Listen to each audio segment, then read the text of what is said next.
Welcome to a new episode of Video Car Review, our international branch of Ausfahrt TV. Today I'm again with Volkswagen Tiguan. I think that's my third or fourth English clip about the Tiguan. But you know, Volkswagen is rolling out some features while after while. So this car has a lot of those features in it right now, and that's for me a reason to have a closer look at this car. We got a new engine, a new TDI engine with 240 horses. We got the airline exterior and interior package in this car, and the Dune audio sound system, a new 400 watt sound system as well. Plus they're doing they're rolling out their CarNet features as well, and I will give you some information about this as well. Just to let you know, Volkswagen is providing me the camera guy Ike, and I like to film with him. Well, let's start with the engine first.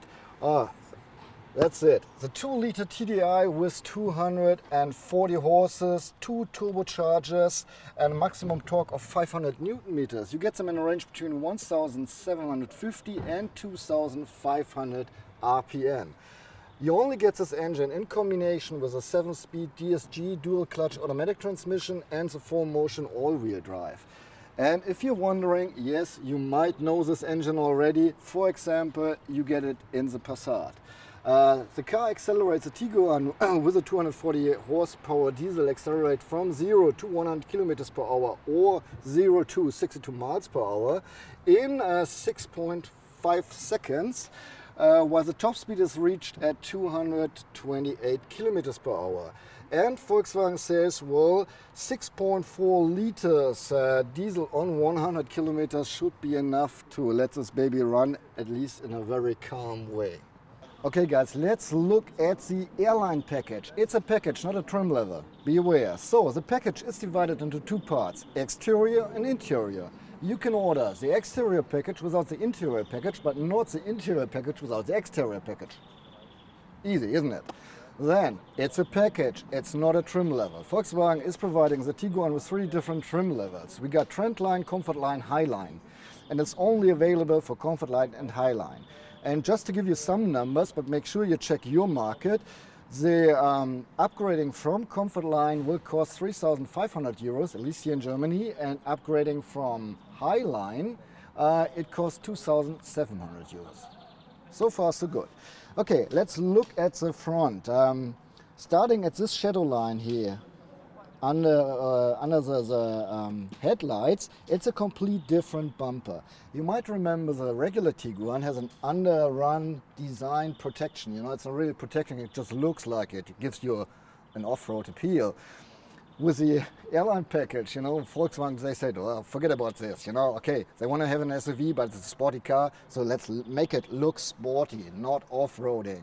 So they shaped the bumper in a very wide way, and if you compare the cars, the regular next to the airline package, you will find out it looks even like they lowered it, you know, because it's going down a little bit more, but it's actually the wideness of the shape.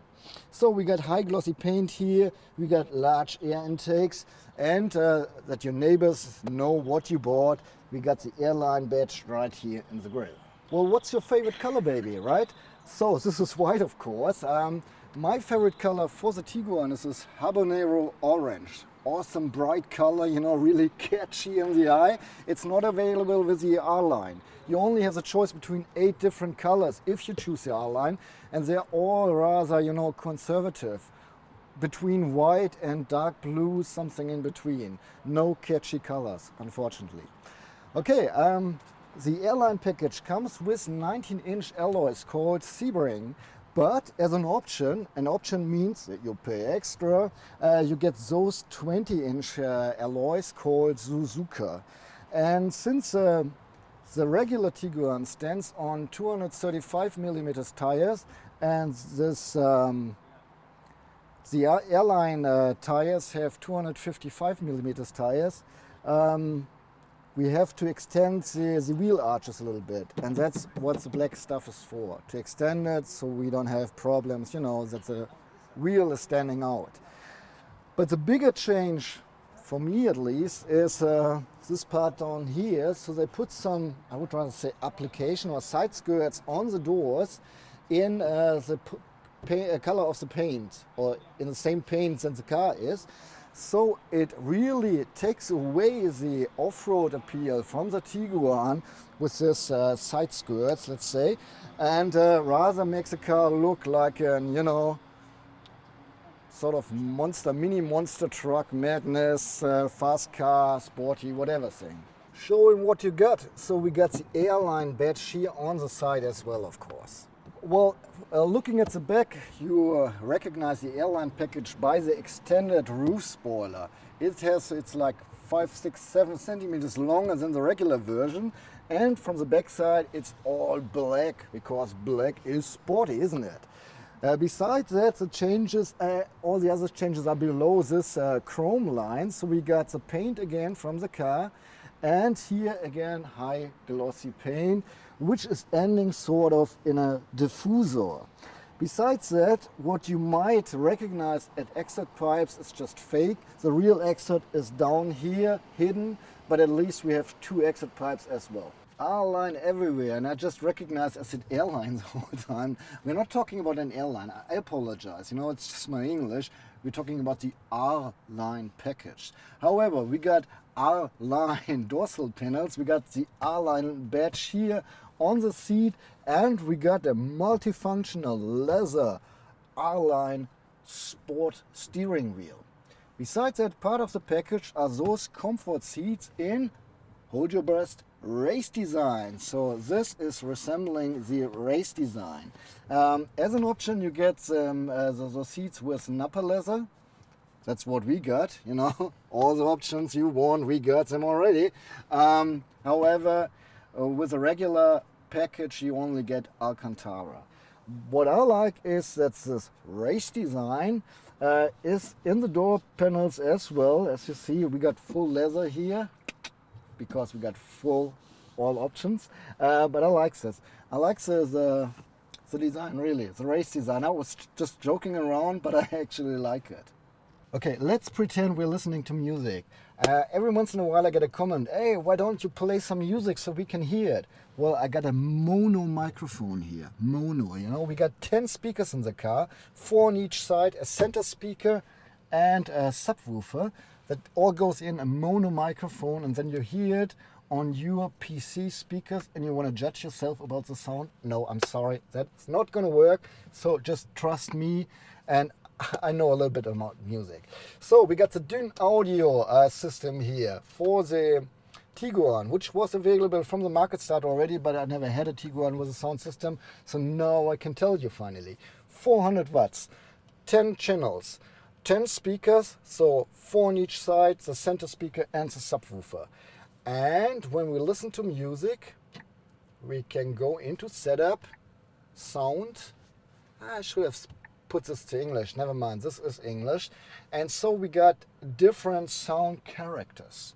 So we got authentic, listen to my TH, if I'm really trying hard, it works. Authentic as a sound character, which is good for unplugged classic music and so on.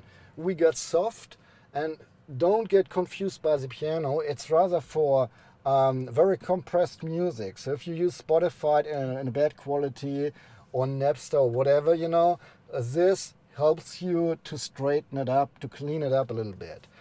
Dynamic is more like, power, bass, rock, rap, hip hop, all the things. And speech, well, podcasts and news and so on. So when I was listening first to the system, I didn't see this the screen, and I was kind of getting not upset but sad, sort of, because we were listening to some stuff, and I was listening the tweeters, they kind of was scratching a little bit, and the midtones were sort of like muddy. And I said, oh well. And then Ike, he was playing around with the system, and he put it from authentic, which we are using, to dynamic. And once of a sudden, the DSP did everything right, and it was just good sound. All right. Besides the sound character, we got the sound focus. And you can say, well, I'm only driving by myself, or I don't care about my family. I say, In the front, on the left, that's a major seat, so best sound for the seat. Or you say, on my side is my best buddy or my beautiful lady, and I want her to listen our song best possible way, so you put front right. Or you say, oh damn, you know, kids music again, just to the back, leave me alone. Or you say, well, you know, we're family. We like to enjoy things together. Let's do this, you know. So in the front and in the rear, everyone is equal. So that's the setup for here. But I think interesting is, you know, you drive with your family, everyone can listen. You drive by yourself, you want the sound on the driver's seat. All right, what do I think? Well, first of all, it's not giant, enormous, perfect system. It's good. Believe me, it's good. In Germany, you pay 800 euros. It's worth the money for sure. My reference system is a Burmester system in the Mercedes-Benz E-Class. That costs here in Germany around about 5,000–6,000 euros. This is just 800, and for 800 it's perfect. It's really good. I like it, I recommend it. Just a few tiny words to my driving impressions. First of all, I'm a total honk. I'm an idiot. Because, well, I got here late because it was all my fault. I misscheduled something, never mind. So we filmed the surrounding of the car and everything, and then we started driving the car. And it was right the time when everyone is getting off work here around Munich. So the Autobahn was just stuffed, the country roads were stuffed, and I wanted to show you, you know, some fast driving. I was not able to, and now we're heading back to the airport, and you just have to trust and believe my word. The other day I had a Mercedes-AMG GLE 63S Coupe with 585 horses. So twice as much as this one here has, with 240 horses. Then I was driving a Hyundai i20 Active with 80 diesel horses. So half, or not even half, of what this baby has, 1/3. And so this car is sort of in between. And it's not really sporty. Well, what I was trying to say, if you're coming from 80 horses, you think, wow, this baby's just blasting away. When you're coming from 585 horses, you think like, well, you know, I'm already pushing. I'm pushing, and nothing is happening, which is not true. Well, most likely, the best way to explain it is, the slower I am starting to accelerate, the faster it feels. So right now I'm going 80, and now I put the car in sport, push the throttle, and now it's pushing. But earlier I was on the Autobahn going 180 kilometers per hour, and then I was pushing the throttle, and not so much was happening. What I can tell you is it accelerates from 0 to 200, smooth and nice. But afterwards, you don't get anywhere, sort of. You know, it takes a while that it gets until 230. And I like the car. It got 4-wheel drive. DSG works with charm. You got enough power, but it's not what I would call, at least, a sporty car. Alright guys, that's it. I told you it will be short because we have a full review out and link in the description text. We're at the airport, planes start here every 5 minutes. It's gonna get loud, so I'm being really short. If you have any questions, put them down below in the comment section. If you liked our review, I appreciate your thumb up. And my name is Mr. Zima, English Sucks. I hope you liked it anyway. I'm saying so long and goodbye.